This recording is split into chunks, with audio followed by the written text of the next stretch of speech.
बताएं, IMF का पाकिस्तान से फिर डूमोर का मुतालबा। पेट्रोल पर 18% GST बहाल करने और पेट्रोलियम लेवी 60 से बढ़ाकर 100 रुपए फी लीटर करने का मुतालबा कर दिया। सालाना 950 अरब रुपए की वसूली का तखमीना है। अपडेट कर रहे हैं आपको IMF के इरशाद पर मईशत को दस्तावेजी शक्ल देने का फैसला किया गया है। टैक्स नेट बढ़ाने के लिए नेशनल डेटा वेयर हाउस की तैयारी। वेयर हाउस का मकसद टैक्स दहिंदगान की मालूमात जमा करना है। मुताल्लिका डेटा इस्तेमाल करने का अख्तियार सिर्फ FBR के पास होगा।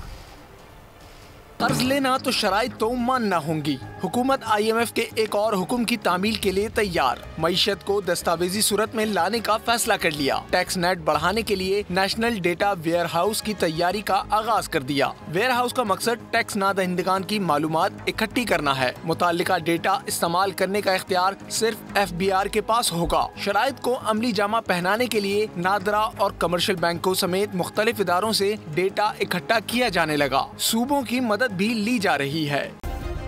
सब्सक्राइब करें और बेल दबाएं ताकि कोई खबर रह न जाए।